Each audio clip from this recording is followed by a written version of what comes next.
I'm going to put a post-it note there. I thought about that yesterday, but then I forgot to do it. All right. Okay, shoulders in. Here's somebody noisy.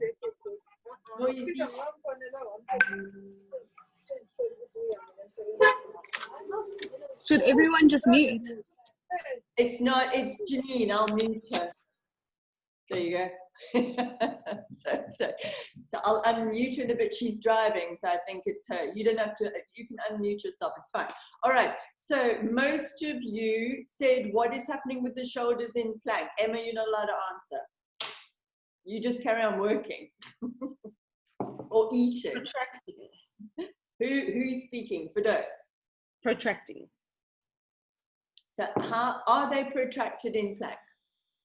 If you push down and you kind of draw your shoulder blades apart, then yes.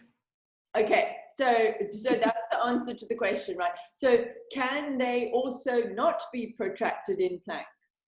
Okay, then what do your shoulder blades look like? Other way, Anya.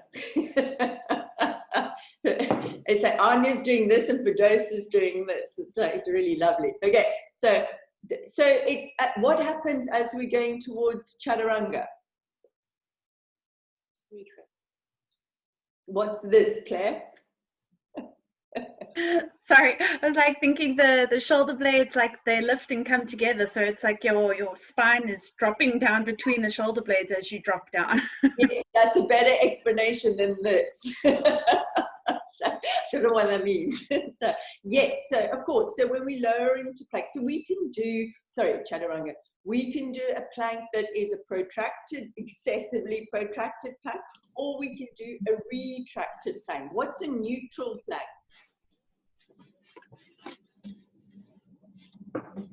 Lauren.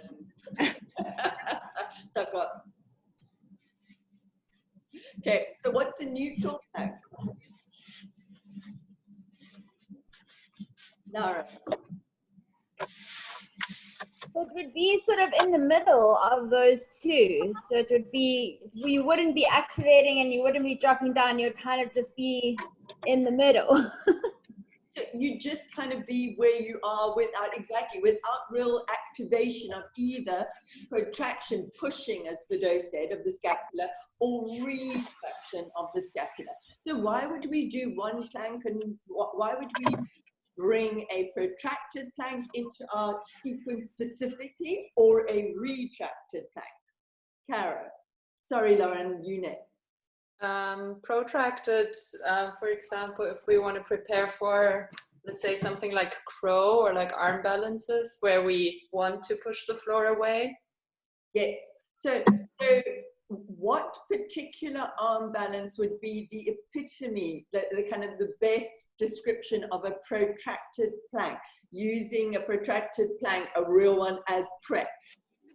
Bakasana. Lauren. Something like Titibasana, where you really need to like push and round. Titibasana, where you push around, but which version of Titibasana? I've always got to make things harder. I want you to be clever. So the one with your legs parallel to the... Yes. Yeah. So the one to think about that.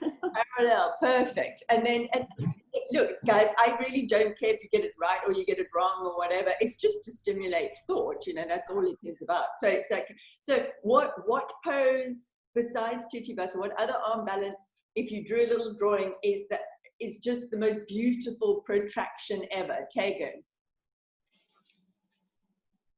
Would crow pose work? Which version of crow? You could do crane or the knees up on the upper arms, so higher up. Yes, so crane, so the straight arm bakasana, okay? Everybody gets sort of knickers in a twist about crane crow, and I don't know the answer. So straight arm bakasana, where you are pushing when your back is completely rounded. Okay, so when would we do a retracted plank? So say we put in our sequence protraction and just retraction in plank, protraction and retraction.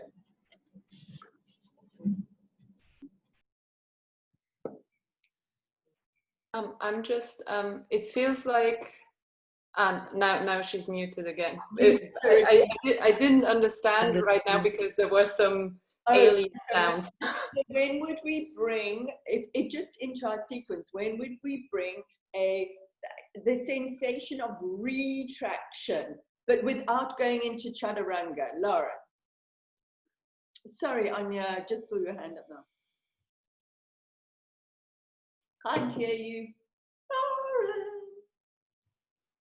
Sorry, I'm never going to get used to that. So something like a back bend where you need to be opening or squeezing the shoulders, like a baby cobra, something like that. Or something, if you were going to go into something like a chin stand and you needed to have that, like the shoulder blades squeezing to kind of. So, exactly. So anything where you're doing that action, and we in most back bends, we're attempting at least to retract the scapula, right? And like Ava was saying the other day, because then your scapula is kind of, when we do it, when we draw the shoulders together in things, what did we discuss 2 days ago, where we're trying to actually draw the shoulder blades together? And Ava gave a very good description of it. Anya. When you're doing shoulder stand. Shoulder stand. And halasana, we actually need, so we often go to the back bends, and absolutely we do, it's great. In Ustrasana, those things, draw the shoulder blades together and it lifts the chest. But we actually need that retraction when we're doing a shoulder stand if we want to be able to lift. Remember, Ava described it as the bones, like C7, C1 can disappears if we get that level of retraction. Okay, does that, everybody happy with all of those things? Perfect. Okay, so, sorry, Ava? Would it also be true for twists where we internally rotate the arm behind the body and really want to keep the shoulder blade in instead of letting it go out, so that we can go deeper into a bind? Yeah, so give me an example. What pose? I don't know all this word, but all the poses where I try to bind my arms behind my back. So one arm behind the back and grabbing towards the thigh on the other side, or yeah, all those kind of movements. All of those movements. So does everybody understand that? So when you're taking the arm back, you then extension. Remember, then we internally rotate. But if I do that, here's my hand, and I'm not drawing my shoulder blade back, I'm further away from whatever it is that I want to grab. If I want to retract my shoulder blade, look how much further I can get. Do you all understand that? So it's all of those moves. So when it's so something like bird of paradise, when we're coming into the bind in, I'm trying to think of the word, what is it called? Side angle pose. I hope it's so Sanskrit. Okay, side angle pose. If we do this and it gets to mid back, if we then get that action of drawing the shoulder blade back, we can further. Okay. Janine keeps unmuting herself, and I don't know how she does.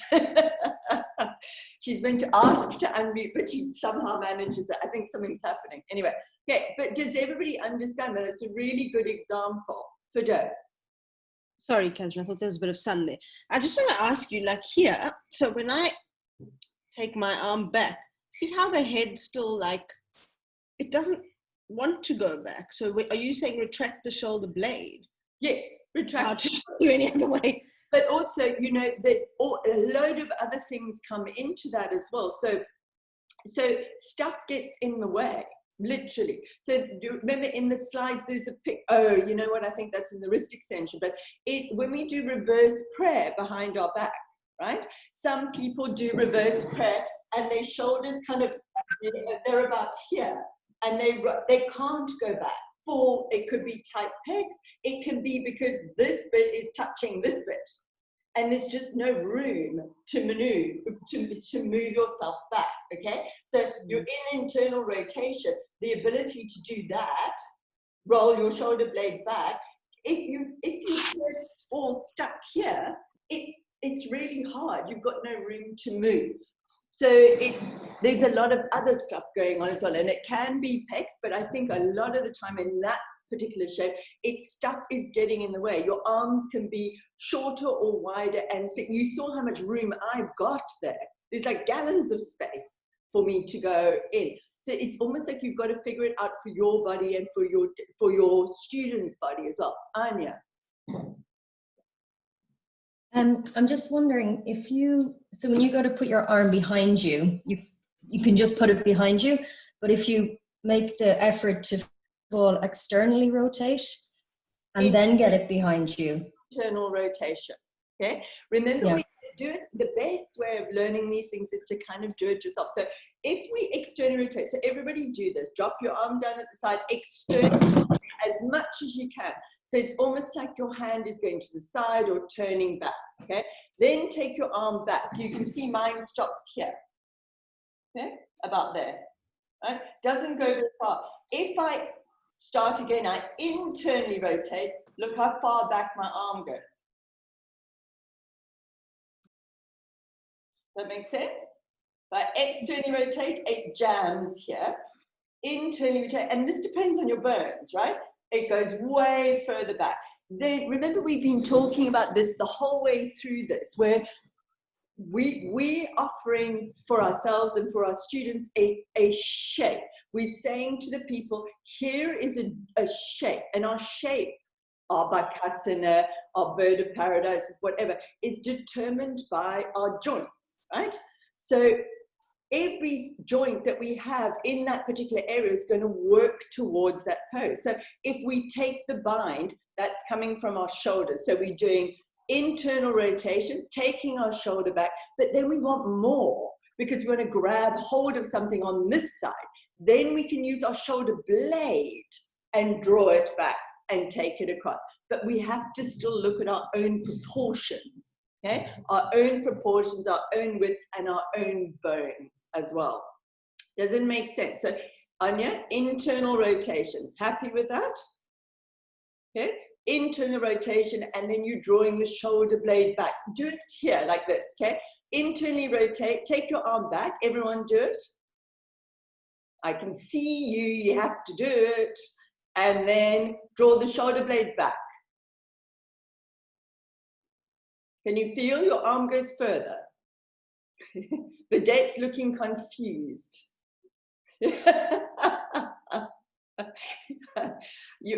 One day you must go back and you must look at these videos. I re-watch them just to check that I haven't said anything stupid. And then I watch you all doing these movements and not quite really doing them. And it's all on YouTube forever. So we can catch you up. All right. So internal rotation, extension, retraction of the shoulder will get your arm further. Okay. You don't need to know the words. Just do the things. Okay. Let's move on to down dog. What is happening with you guys and your shoulders in downward dog? What's the main shoulder action? Okay, what's the main shoulder action? Flexion, right? Shoulder flexion, all right? And then what about the rest? What else is going on? Yeah, ooh, Claire. What else is going on? Come on. We've got the protraction going on. So the scapula moving up. Okay, so is that what we're going with? The scapula moving up. The takeaway from this, right, that I need you guys to know is simply that if you instruct, keep your shoulder blades on your rib cage, draw your shoulder blades down your back. When you are asking somebody to take their arms overhead, it's giving an opposite instruction. Your first instruction is draw your hastasana, inhale, arms up, draw your shoulder blades down. Pick one, okay? That's all I'm saying. If you want to draw the shoulder blades down, then have them standing like this. That's absolutely fine. But if you want their shoulders to go, their shoulder blades have no option but to upwardly rotate, okay? So it's not just elevation. It moves up like that, Does everybody understand that? That you cannot get the arm overhead if you don't allow the shoulder blades to move, okay? If you don't get that now, I want you to find somebody to stick your shoulder blades down and refuse to let them move. Your arm's going to move this much, okay? You have to let them move up. There is no option, okay? That's the takeaway from that, okay? As you take the arm up into upward rotation, yes, there's protraction, a little bit of protraction. It kind of comes all together. Okay, so don't worry about the protraction. When we're talking protraction in yoga, we're thinking about things like plank, like pushing away, that action of pushing away. Okay, protraction is happening regardless. As long you don't have to think about those things happening necessarily. You've just got to know that upward rotation takes your arm up. There's going to be protraction, pretty much. Okay, right. What's the other things that may or may not be going on? I know Ava knows already because, and Emma will know. So, Cara. Maybe if you do more of the Iyengar style back bend, you will also have like retraction. You can also have retraction, but what else can you have going? What is the other main thing? The main reason yoga teachers come and do, like, what did Roxy call it the other day? The cookie jar thing. Tegan. So often the students have their shoulders at the ears, so they like kind of pull all the weight forward. So there's no space from the neck to. Okay, so if I do this now, okay, and I push my shoulders up in my ear, what is happening to my shoulders? I'm exaggerating it a bit for you. What's it doing? External. Other way. You can't see my hand, okay? External rotation. So it's I'm showing you there, it's internally rotated. So when yoga teachers come and do that action with you where they turn the shoulders, they roll them out, does everybody have that experience? Whether it's a descriptive experience, wrap the triceps, cookie jar, that thing. What are they trying to make you do? And Emma and Ava can't answer. Sorry. Are they trying to externally rotate the shoulders? They're trying to do external rotation of the shoulders, okay? That's what they're trying to do. Why is that not necessarily a good thing?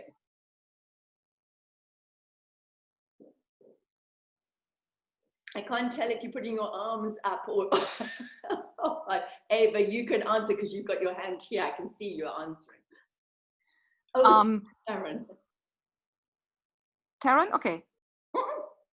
No, Ava, I'm just apologizing to Taryn. I'm not even sure if she had her hand up. So. Okay, I think the problem with that would be that the hand is fixed and they are, how do you call it? That is a force that they are applying in a fixed position for the other joint. So it is not like that the fingers are turning a little bit to the side because they are in the position that the students put them, and that would not be very good for the joint. It would be easier to have the students experience or experiment with different positions of their fingers pointing forward or slightly outward, or maybe for some people a little bit inward, it depends, and see where they get the most shoulder flexion in. Okay, yeah, and we're definitely going to talk about now. You'll do the hands video, and there's a whole lot going on there. But what Ava's saying is absolutely right. If you go up to your student and you roll their shoulders out or in, their shoulders are in a fixed, loaded position, okay? You are presuming that person, first of all, I think most of you here wouldn't recognize external rotation in downward dog if it hit you over the head, okay? Because it's really difficult to recognize. It took me years to recognize it because people's bodies are so different. If you do this action on a joint that is loaded down, that's a very, very tough thing for somebody to experience on their shoulders, okay? Cara, you were going to say something. I see your point, although, for example, this, what's it called, this adjustment actually was one thing that really helped me when I started practicing yoga, And I was taught this alignment in my 200-hour teacher training. So I used this adjustment. So I used to do it quite a lot. And I also noticed, like, I mean, I was never teaching like very big classes. So I'm talking like 6-7 people here. But that for the majority of the people, it actually seemed to help them as well. So I'm definitely not saying that it's working for everyone, because we also learn, depending on how much kind of torque you already have in your bones, that it might actually be pinching things or not pinching things in like a painful way. But for the majority of people, when you say that it's helping, what's it helping? To find more ease in the pose is what I would say, and less of this cramping, because that's what I was struggling with a lot. And I think that a lot of people struggle with it, because when you work at the desk and then you kind of feel stressed, you automatically sort of like pull your shoulders up all the time and kind of sit in this like crunch way. So it helps to... Not external rainbow. See, that's where it goes wrong. They're two different things. Okay, when somebody's got their shoulders up to their ears like this has, if you make them externally, do it now, everyone. Shoulders up to your ears, okay? Externally rotate. Can you do it? No. They're two completely different things, okay? So what your adjustment that you're doing, and I can't say 100%, I'm guessing, because I obviously haven't seen it, is you're doing, more than likely, you're doing a thing where they're relaxing their shoulders a little bit and maybe spreading their shoulders apart. I was actually like doing this rotating movement on the upper arms, and you could really see how this area became wider. You'd have, if you can take a video for me, I'd like to see it, because if somebody's shrugging their arms up here, you can't actually externally rotate them. They're even more imprisoned. But definitely what you can do is give them this sensation. So whether that was happening because you were placing your hands, I beg your pardon, your hands from here just gently on top and guiding them, that maybe, you know, like if you went up to somebody and did that behind, it might actually make them do that and relax them. But you couldn't have been externally, I doubt it, I mustn't say 100%. You don't think you could be externally rotating them. What you're doing is getting them to do that, perhaps. But I'd love to see a video, if you can possibly video it. I'll try. It's tough, I know. So I just wanted to add to that. Could it not be that when your hands are up here and like students are internally rotating, because that immediately brings my shoulders closer to my ears. It makes me feel quite like crunched here. And then as soon as they like cue to externally rotate, I feel like the shoulder blades automatically go down when you externally rotate, which gives you the cue, almost like another way of cueing shoulders away from ears to avoid this. I'm showing you internal, external, internal, external. This is dropping the shoulder blade. They're totally different things. This is why I need you to understand this. Okay, we spoke about it the other day. External and internal rotation is literally the head of your arm bone doing this in the socket. Okay, doing this, and it's doing this. Okay, and it's a little movement. All of those other things are when you're actually instructing shoulder blades to possibly depress a little bit or just do a little bit less upward rotation, but it's not this. They're different things. And it's really, really complicated. There's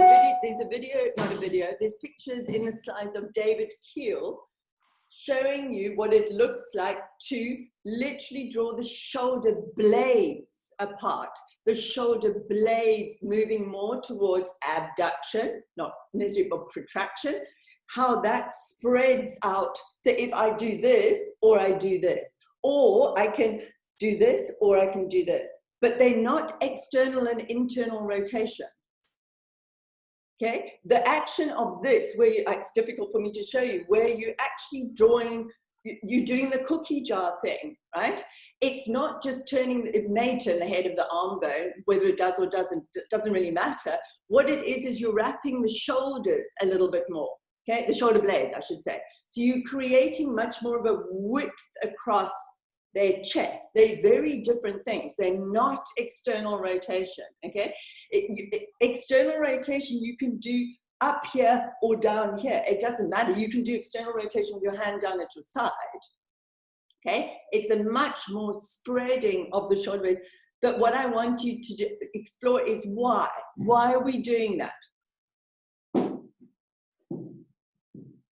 Why are we doing one, Catherine? Why do we want this action? So, call it whatever you wish. That kind of spreading, like Cara says, the shoulders away from the ears wide. Tegan. So I think only really I'm presuming, I've never done Iyengar, but I think it's only really from Iyengar side that kind of does the shoulders up like this. Why? And I think just I'm not sure exactly why, because I know, yeah, I'm not sure exactly why. I just think it's just different schools of thought, and both are not right or wrong. Yeah, I think so. Claire? So I would say it's again that idea of thinking about proper alignment, and people seem to obsess about not liking the scapula to poke out of it. So if you're doing that spreading, you're sort of flattening the back. Could be. Caro?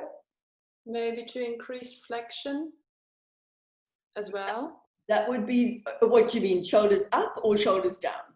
No, this like external rotation, like.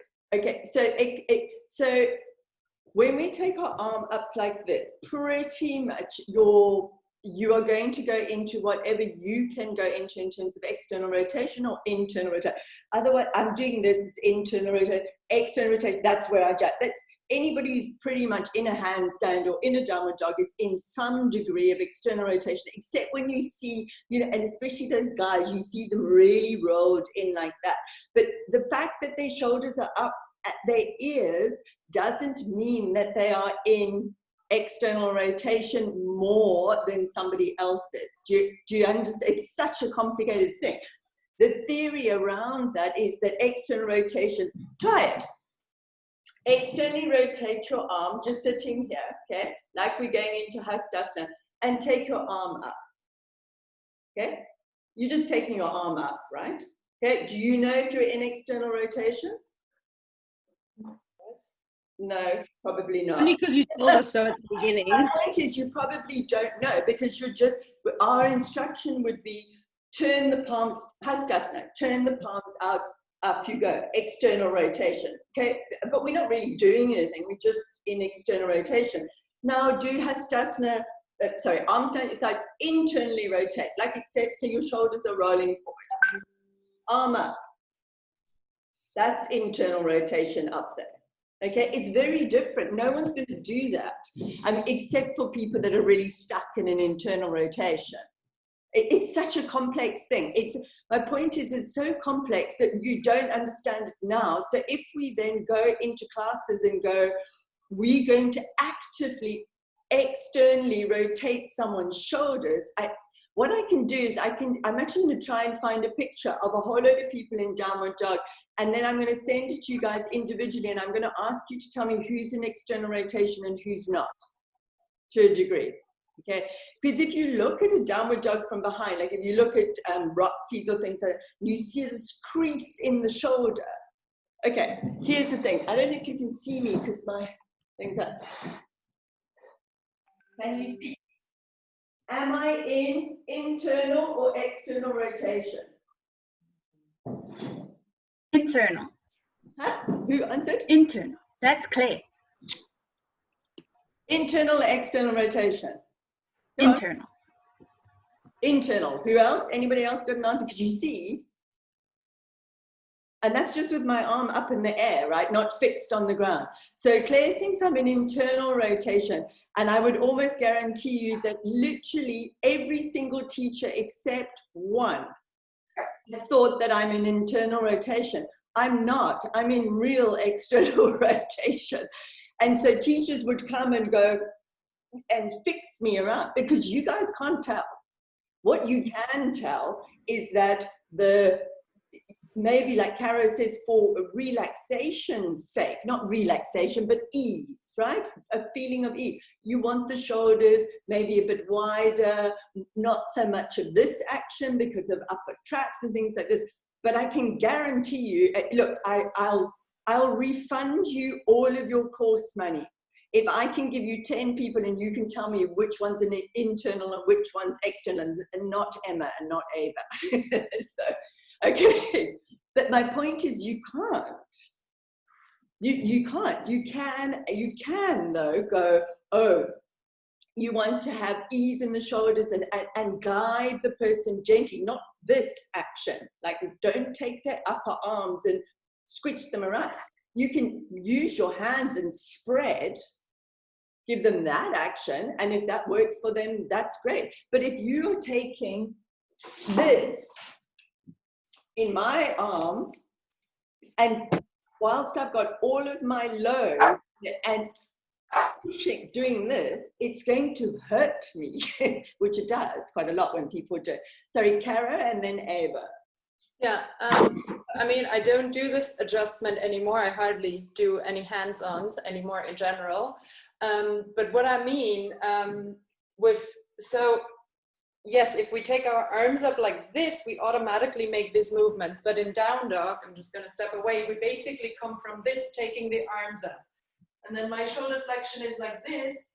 And then if I add external rotation, this can help my range of motion. So I like the way I do it, not in every down dog, but sometimes I like to do that, to have like students experiment a bit with kind of turning the armpits, oh my God, people are moving, and turning the armpits up to the ceiling and then hugging them in and just going through these like two directions, and just to see if they can find a spot that feels like they're like easy or comfortable down dog. Because like at least on my body, I can experience like if you raise your arms like this, they go to a certain point, and then external rotation can help to increase. How do you teach? Okay, two questions. What is the very thing that will increase shoulder flexion range? External rotation, I think. Won't it? Like progressive loading, do you mean? What increases, what movement in downward dog, or actually arms, will increase my shoulder flexion range? Internal rotation. No. What movement? It's when you're pushing through your arms. Elevation of the shoulder blades? Upward rotation, okay? So if I want to increase my shoulder flexion, I don't have to cue external rotation or anything like that, because people won't have a clue how to do it. What I do to increase my shoulder flexion, I'm kind of underselling it here a bit, is this. I push. So this is what I'm trying to get you guys to understand. Upward rotation, full upward rotation, okay? Not necessarily where your shoulders are like pinching in your ear. Full upward rotation for a person will give them the most shoulder flexion range. The minute you say draw down, spread across, you will reduce shoulder flexion range. Does everybody understand it? Cara, where have you gone? I need you to understand that more than anybody else. Okay? If you say drop your shoulders, not say, action, this down to this, or this to spreading, you will reduce shoulder flexion range. Shoulder flexion range comes from allowing your scapula to upward rotate in full. Okay, for some of you, like Tegan, who's a hectic backbender, all right, Tegan can get 180 degrees without going to her full range of upward rotation. She can get, if she goes to a full range of upward rotation, she goes into a back bend. Okay, But the point is that it's the upward rotation that gives you the shoulder flexion range.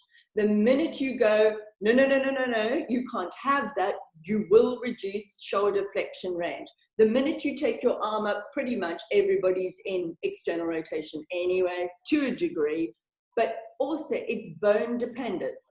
So someone like Jules Mitchell, when we measured it, or when she's in her full flexion, full shoulder flexion, she's in internal rotation. I'm totally the opposite. I'm in external rotation, okay? Totally different, because the bones are different in different people, okay? But what I need you to understand more than external and internal, because we get, this is what we get taught, the cookie jar, the bicep curl, but we do not get taught that upward rotation gives you shoulder flexion range. And if you stop upward rotation, you will reduce shoulder flexion range, okay? Does that make sense? The internal and the external rotation, that's not what's changing the range, okay? It's just not. It may, if it's like taking your arm into internal and taking it back into extension. This way, kind of the same. If I go internal, I'm going to stop here, but nobody does it like that, okay? We're all like that in downward dog. Ava, and then Caro. Oh, sorry, Martina. Oh, Martina, you're just doing this. Okay. Maybe just to get away from this wording, maybe you're both say the same thing. I don't know. I try to, when I go into down dog and I want to do what Caro I think wants to do, I try people to let them do it not in full down dog, but just like going a little bit out of down dog and see what I can do with my shoulder blades. That is what Catherine says, how it feels different when I protract my shoulder blades to when I bring them together, and how it feels different to when I upwardly rotate or not. And then let them come back into down dog in this position. Most of the times they can control these movements better if they are in more of a like towards all four position, and then come into down dog while they try to keep the position in their shoulders. And then I think, Caro, you will see that that what you call external rotation is exactly that upward rotation of the shoulders. That's what I think is going on. I think it's, you've learned an action in your Chandra, and I think pretty much everybody does that, or everybody learns this kind of cookie jar, bicep roll, all of those things, but it's not external rotation that they're learning. It's actually protraction of the scapula. It's the shoulder blades moving around. It's the same thing, but a different word. Different word. It's just, one is a tiny little movement in that, but the other is much more of a wrapping thing. The best way to do it is to actually either do it yourself, get yourself videoed, or go and do it to somebody else and video what's actually going on. And you'll see the shoulder blades will move, the upward rotation and the protraction. And actually it's easier for us to adjust that than internal and external rotation, much easier. We don't have to mess around with the kind of this hurting bone. We can just spread scapula. We can go like this with our hands lightly, and people will wrap around. Okay, but my most important thing is that I need you to understand that upward rotation is what allows shoulder flexion. If you don't upwardly rotate, no matter what you're doing with your bone, you will reduce shoulder flexion, which for most of you, who's got more than 180 degrees shoulder flexion here? Tegan, I know, has. Maybe Emma. No, you've got quite bendy. Yeah, no. Everybody else has probably got less than 180. So if you make them bring their shoulders down or spread across, you will reduce their shoulder flexion range. That's mainly what I need you to know more than anything, which is fine if you want them to spread their shoulders, but then don't expect them to get into full shoulder flexion. Does that, Carrie, if it's still very confusing, you want to argue with me later, then let's do that. That's totally cool, okay? And we can work a way to try and figure it out. Okay, all right. Got 15 minutes left. I want to move on. Okay, I want to talk about if we're in headstand, okay, you all get the proportions there, right? Yeah, you get, you know, here, etc. Right? You understand that.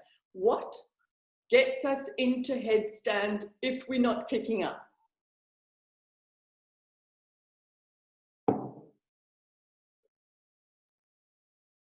Tegan. Our shoulder strength.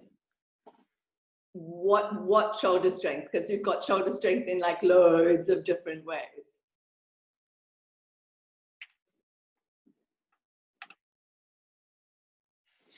Claire. Again, okay, let me get the wording correctly. It's that elevation of the shoulders, so pushing through the arms. Okay, so that's it. So don't worry too much about the words in terms of the, you know, sort of anatomical words. It's the push, right? Does everybody understand that? Why is it easier to float up into, for those that can, into a headstand than it is something like a headless headstand or pincher, forearm balance? Janine. But you've got a balancing point with your head and with your arms. Okay, so not the balance. Why is it easier to get up? Not to balance, but easier to get up, Anya. To float up. Is it momentum? No, I'm saying why is it easier for us to kind of float up easier into a headstand than something that we're on our forearms with? I can see a finger. It's Lauren. It's like just a finger. Yeah. Why is it easier? Is it not because when your head is lifted, your shoulders and your elbows are more stacked, and when your head is more down, generally your elbows are a little bit more away, so you're creating like a triangle shape, and it also allows you to push into your elbows, which more activates your pecs. Okay, you guys are really complicated. Okay. Vidette. I think it's just due to the fact that your shoulders are having to take all the weight and they need to be a lot stronger, whereas with your head, your neck and that's taking more weight. Yeah, it's taking. Okay, so yeah. Okay, but it's not just so how we float up into anything is push, right? Push, shoulder flexion, push. If we've got our head on the ground and our arms in the ground, what else are we pushing into besides our arms? Right? Okay, you push. So it's easier for us to float up into a headstand because we push not only into our forearms, but we push into our head as well, which is what's going on. Okay, so we push into that as well. So there's more room for us to use, just more of us to push. But there's also something else going on. When we walk forward in a Pinchamayurasana or in a headless headstand compared to walking forward in a headstand, okay, bearing in mind you've got long enough hamstrings, why can we normally walk further forward in a headstand than we can when we've got our heads off the floor? Kara, did you put your hand up, Kara? Sort of. I'm not sure, but I was thinking that you need more shoulder flexion if you want to walk up as close in like a pincha or headless headstand. You definitely need more shoulder flexion, okay, to keep your body upright. But what else is going on? Even simpler than that, because often, this is kind of what I want you guys to think about, is that often we trip ourselves up. When the 200 hours do asana analysis with me, I say, please don't give me long lists of the anatomy, because it's normally wrong. and I just keep it simple. So it's like, so we need more shoulder flexion, definitely. But what else is going on? What's really simple? Tegan and then Taryn. It's because our gaze is forward, so our neck is and our chin is going forward, so that's kind of also limiting and we have to be flexible in our neck and our shoulders in order to look and go forward. Exactly. So you need, like Kara says, you need the shoulder flexion, because the shoulder flexion allows us to take it back and to stack a little bit more. But because our head is off the ground and we're lifting up, we require more space. So you'll see, so I was watching Caro's videos earlier, and you saw that, Caro, you walked forward in your headstand, and that was hard, but your headless and your thing, you were not battling, but it was harder for you to walk forward because your face starts smashing on the ground. The more you're stacking, right? It's much harder to walk further forward. So normally the people that can walk and stack are the back benders, the people with massive shoulder flexion, and they kind of like roll their back. The rest of us, so Cara, if you go back and look at your video, I was going to send you a message just before we started, you'll see that your shoulders move forward as you're walking, okay? Whereas in a headstand, everything's nice and fixed. And you can then in a headstand, what do we do? When we walk our legs forward, what is the very thing besides the push that allows us to come up? What are we positioning, Cara? The hips, like the pelvis over our shoulders to allow us to lift up. Exactly. So the pelvis over the shoulders, and then most people do this. They lean their pelvis over and then their legs go and come up. But when we're doing it in headless headstand and Pincha Mayurasana, most of you, except for the big back benders, will start to walk forward and your shoulders are kind of running away from you, okay? At the same time, then you're getting lower and lower to the ground, and the hips are over here, so it makes it much harder. So what do we have to do then in those poses to get up? Simple stuff, nothing complicated, like anatomical. Yes, this, Janine's doing this. We have to kick really hard, okay? So it's always much harder for most people. I've seen people that are backbenders literally walk in and they flat and they can just sort of float up. Someone like me, my shoulders keep going as well, and I'm on the floor. I have to kick up, all right? So, sorry, Tegan? I just have a thought on because I'm obviously bendy in my back, so I like do that. But on the other side of that bendy back is then I hang into my back. So I have to like work extra hard once I'm up, like not falling this way because my body just wants to go into a back bend, and I have to try use the front of my body to like hold up. So that struggle, and I think what I've noticed then is people who have slightly tight, let's not say tighter, but less bendy backs is what compared to me or anyone else, huge, they can come up into handstands easier. I don't know if you've seen that. They can like, there seems to be, not everyone, but like strong and maybe tight or not as bendy, they can like really catch themselves because and also handstands, they don't hang, they just kind of stop.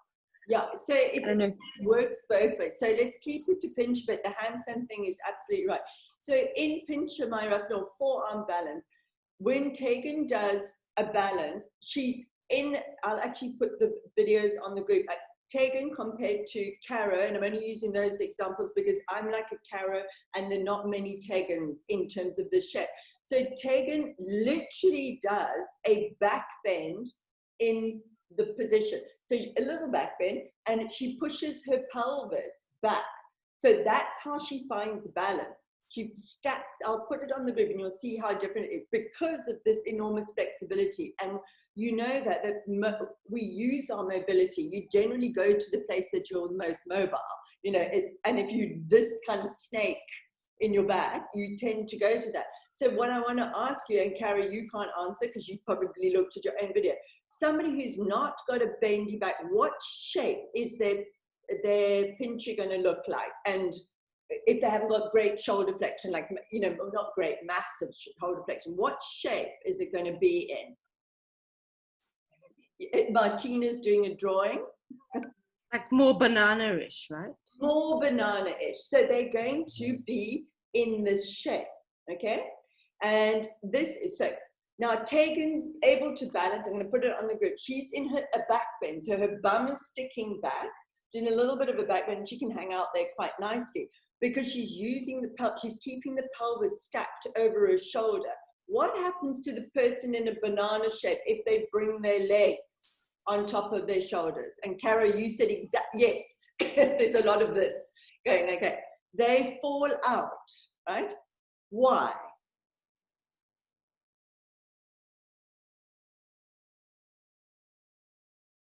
You're going to be so glad when this course is over and I don't ask you why for anything anymore. Tegan. Because they can't get the ribs and the chest forward enough. So the chest needs to come a lot more forward to bring the hips forward in order to find that any type of stacking or anything or lift. Other way That around. would be my thought. Other Other way around. What? So I've just said, where Tegan's bum, I wish I should have actually put a picture on the group. I didn't realize I was going to talk about Tegan's bum is back. It's stacked over her shoulder, and she's created a back bend. So there's Tegan's shoulders, and then there's a little back bend, and there's Tegan's bum, okay? And then the legs are up on top of it. But then myself and most of you are in this kind of shape. So where's my pelvis? It's further away from your shoulders. Pointing. There's a lot of pointers, very quick at pointing it. So my pelvis is, and Cara's pelvis is towards the front of the mat. Tegan's is back. She's able to go back bend, go, whoo, this is cool, I can hang out there because the pelvis back. So what will happen if my pelvis is towards the front of the mat? If I bring my legs on top of my pelvis? Cara. I mean, there's kind of this like unevenness, like with a scale, there's just too much weight on that side because also your hips are so heavy, like the pelvis is so heavy. So my pelvis is really heavy. It's already forward.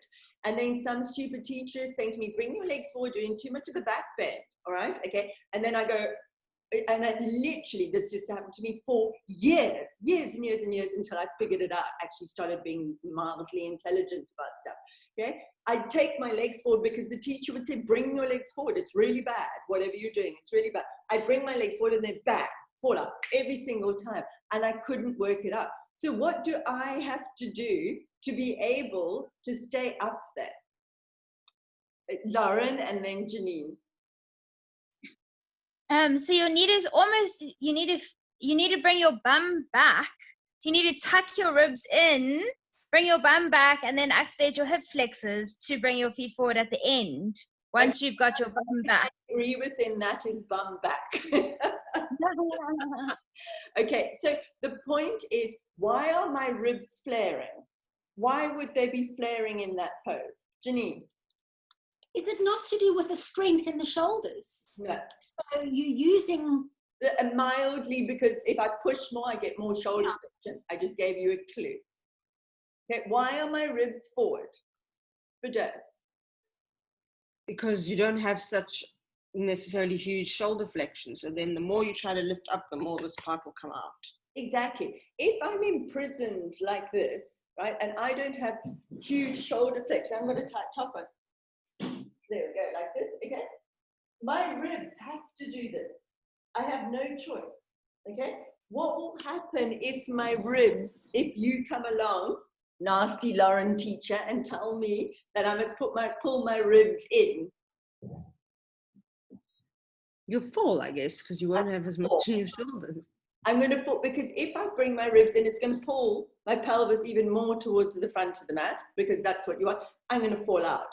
So what Lauren said is perfect, bum back. I need to do what Tegan's doing. I need to keep my bum exactly where it is because it's happy there. I'm balancing in my banana shape. And if you want my legs stacked on top, I have to leave my bum where it is and just bring my legs forward. So I apologize, Lauren. Then yes, a bit of hip flexion, but yeah, mildly, you wouldn't activate, but it is actually, yes. Or you more move, yeah, you are a little bit of hip flexion, I suppose. So well done you, I was wrong. Okay, so you move your legs a little bit forward, and I've got to replicate Tegan. I just can't do it like Tegan does it. It's got to be different. So for all of you that are in your banana shapes, this is what I'm going to send you a message now and go, okay, you've got the balance. Now just bring your legs forward, not your bum, and then you won't fall out. Does that make sense? Everyone have a Tegan? I'm just going to check the time. Oh, it's 2 o'clock, okay?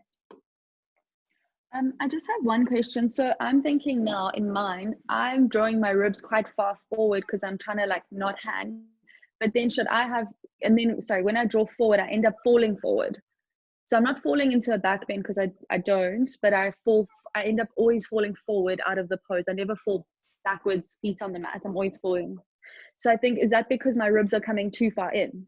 And I should just kind of hang a little? if you're thinking about forearm balance or this, most of the load is, and a lot of you do this. I watched I think most of you I got through today. Often in Pincha Mayurasana, you guys start out like this, and then you'll see that your hands move in as you kick up, right? They do this because most of the load is here on this bit. So, which is why your hands are, most of you not using your hands, which is what actually keeps you in the balance. It's the same thing as handstand, hands and forearms.